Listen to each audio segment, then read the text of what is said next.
All right, let's dive in. We're taking a really close look today at something specifically for you based on the Ellie IELTS listening guide you shared. Hmm. It's pretty new, published January 2025 by Doing Business in English. Looks like it's really aimed at supporting IELTS candidates. That's right. And our mission today, well, it's pretty simple. We want to pull out the most important nuggets, the key insights from this guide Right. to give you a really clear picture of the IELTS listening test, how it actually works, and maybe more importantly, those practical tips for preparing and performing well on the day. Think of it like getting the essential blueprint, maybe the smart strategies, without you having to wade through everything yourself. We're going to unpack the structure, point out the unique challenges, Definitely some challenges. and pull out those really actionable bits of advice. So, okay, let's start right at the beginning. Understanding the basic structure. How does this IELTS listening test actually operate? Well, the guide lays it out pretty clearly. It's broken into 4 sections. And here's the first crucial point. They get harder as you go. Right. Progressive difficulty. Exactly. Section 1 is usually the easiest. Section 4, that's the most challenging. And that leads straight into one of the test's biggest hurdles, something the source really emphasizes right off the bat. You only hear each section once. Oh, wow. Okay. No replays, no second chances. That's pressure. So the listening audio itself, it runs for about 30 minutes. Yeah, roughly 30 minutes. And after that finishes, you get a specific 10-minute block just to transfer your answers from the question paper to the official answer sheet. Okay, so overall, you're looking at around 40 minutes total time in the room for this part of the test. And it's worth noting, the guide points this out too, that 30 minutes of really focused, intense listening, Mm-hmm. well, it's demanding. I bet. And add to that, you don't get any visual cues. Mm. You can't see the speaker's faces. There's no body language to help you interpret things. It's pure listening comprehension. Right, just the audio, which is a skill, maybe people don't practice that often in isolation. Exactly. They do keep the topics fair, though. The source mentions they're always general interest stuff, nothing too specialized. Yeah, that's important. Ensures everyone's kind of on a level playing field, topic-wise, regardless of their background. And the accents. Ah, yes, you'll hear a range.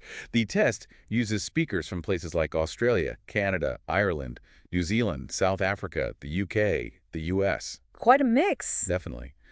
Getting used to that variety is a key part of prep we should talk about later. Okay, so digging into those 4 sections a bit more. Section 1. Section 1 is always a conversation, two people, usually about something pretty everyday, like booking something, arranging plans, filling out a form maybe. Okay, fairly straightforward. Section 2. Right, the monologue. So one person speaking, but still in an everyday context. Think like a tour guide giving info or someone talking about a local event. Gotcha. Then section 3, you said it steps up. It does. It's a conversation again, but this time with up to 4 people. And it's often in an educational or training context. Oh, okay. Yeah, like students discussing a project, maybe talking with their tutor, more complex interaction. And finally, section 4. Another monologue, one speaker, but typically more academic in nature, like listening to part of a university lecture. Right, so definitely increasing complexity.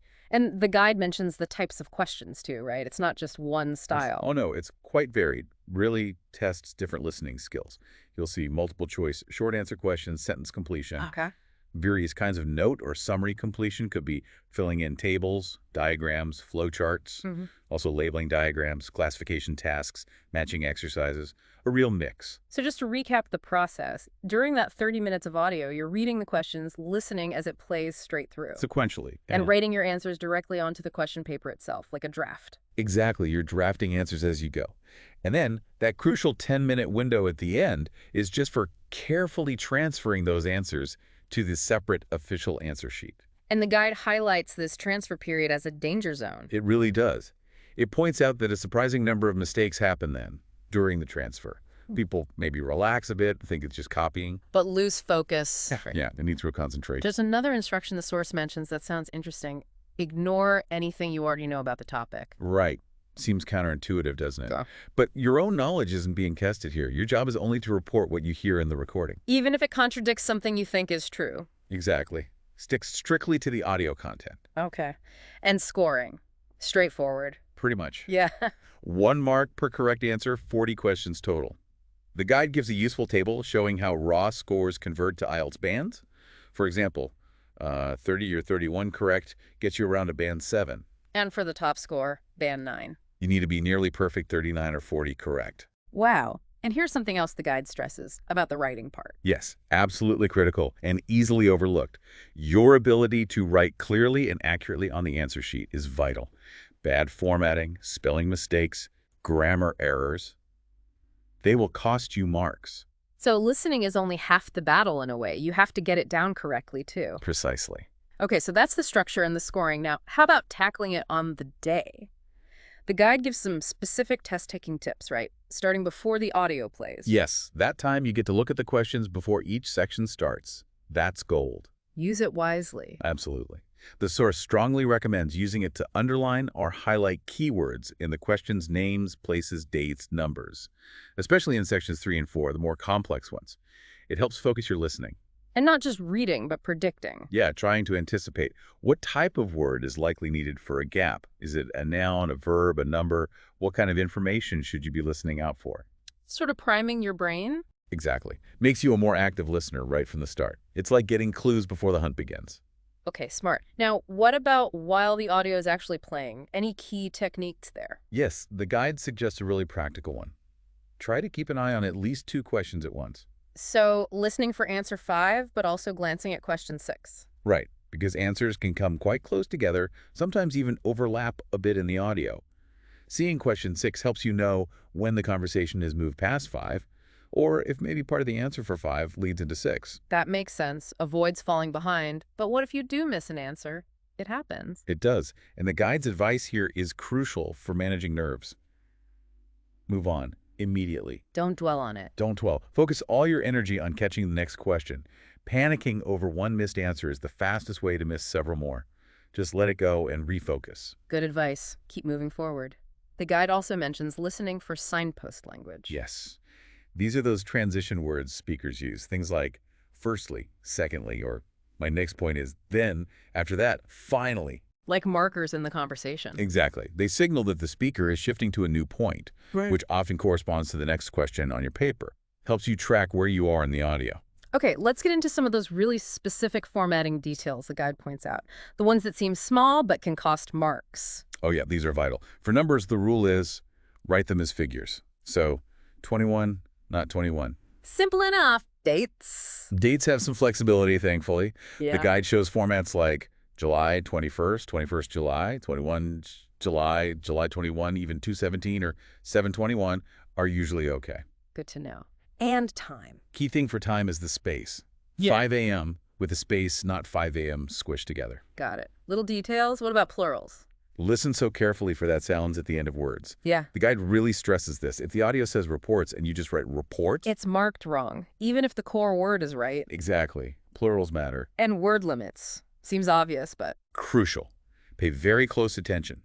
If the instruction says no more than 2 words and you write 3 words, even if the correct answer is within those 3 words. the whole answer is wrong. Correct. It's a strict rule, easily broken under pressure. Okay. Capitalization. Use capitals for proper nouns, names of people, places, days of the week, months, standard stuff. But the guide adds a very useful tip.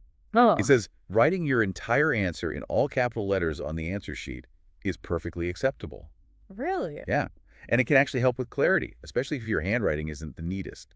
Avoids any ambiguity between upper and lower cases, for example. That's a great practical tip. It's not just about understanding, it's about presenting the answer exactly as required. Precisely. And the guide also warns about paraphrasing. Meaning the speakers won't always use the exact same words as the question. Exactly. You often need to listen for the meaning, for synonyms or related concepts, not just wait to hear the key word from the question itself. So recognizing different ways of saying the same thing. Right. And if you hear a word you just don't know, Don't panic. don't panic. The guide says ignore it if it doesn't seem crucial, or maybe take an educated guess if you have to fill a gap. But don't get stuck on it. It might be irrelevant. Okay. Now, after each section finishes, during that 30-minute listening part, there's a short pause, right? Like 30 seconds. Yes, a brief pause. The guide suggests using that time effectively. Quickly check the answers you've just written on your question paper. For what? Spelling? Spelling, missed plurals, maybe word forms, just a quick check while the audio is fresh in your mind. Good idea. And remember, the examiner only marks the final answer sheet, not the question paper scribbles. Correct. Oh, and good news on spelling. British or American English spelling is fine. Just be consistent. Okay, excellent. Which brings us back again to that critical 10-minute transfer time at the very end. Yes. And the number one rule the guide hammers home here: never leave a blank answer. Always guess if you're unsure. Always guess. There's no penalty for wrong answers, but a blank guarantees 0 marks for that question. Makes sense.